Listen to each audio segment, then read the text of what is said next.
梅德韦杰夫访华，中国斡旋乌克兰危机浮出水面，但空间相当有限。观众朋友，大家好，我是付贤少。最近几天，有两件与俄乌冲突相关的大事引起了广泛关注，甚至被某些人联系在了一起。一是泽连斯基访美，寻求美国的更大规模的军事和经济援助；二是梅德韦杰夫访华，中俄双方就两国关系、俄乌冲突、国际地区问题等广泛话题进行了交流。当然，这两件事之间并没有什么直接联系，或者说只是在时机上的一个巧合。但是梅德韦杰夫访问中国时有些表态还是引起了外界的关注。首先，梅德韦杰夫对中国表示，俄方始终愿意和谈平息冲突。第二，梅德韦杰夫转交了普京的亲笔信，说明中俄之间此次沟通非常重要。第三，梅德韦杰夫没有用俄罗斯联邦安全委员会副主席的身份访华，而是使用了统一俄罗斯党党主席的身份，可以说是意味深长。中国两国都将俄乌冲突统一变更为乌克兰危机，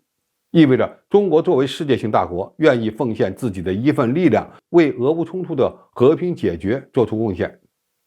一天之后，普京在克里姆林宫表示，俄罗斯从来就没有拒绝谈判，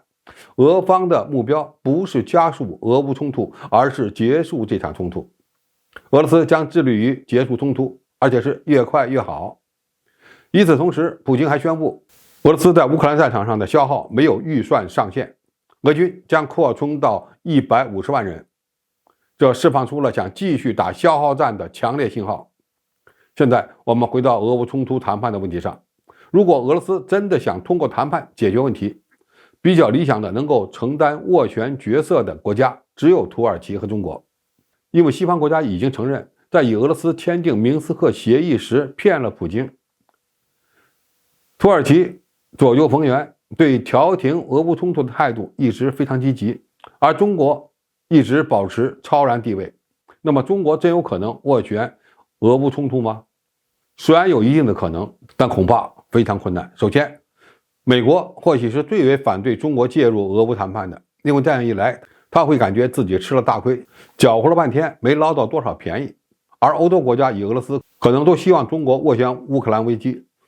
以尽快结束冲突，但是双方的动机完全不同。以德国总理的态度来看，西方要求中国劝说俄罗斯军队从乌克兰领土上撤出，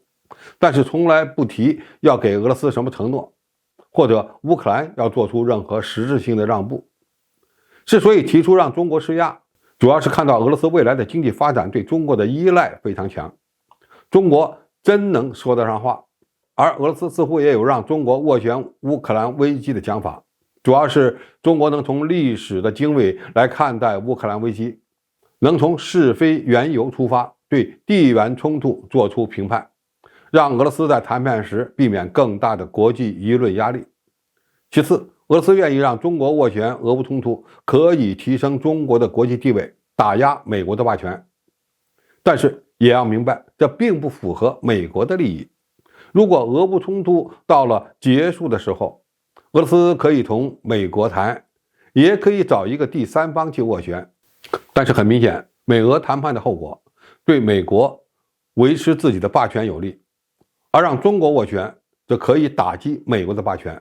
不过俄罗斯也要认识到，美国才是乌克兰危机的参与方，能对泽连斯基政府的态度有直接的掌控力，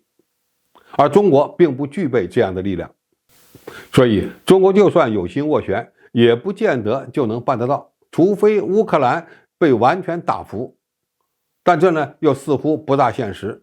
最后，梅德韦杰夫访华，俄方的战略意图是提振俄罗斯继续战斗的信心，因为中国的态度非常重要。中国不可能向俄罗斯出口武器，或者提供与军事行动相关的直接支援，但是中国与俄罗斯强化经济合作，对普京打赢持久战的意义太重要了。在这样的情况下，俄罗斯需要获得中国的理解，需要加强与中国的沟通，也需要通过此次出访抵消泽连斯基访美所带来的冲击。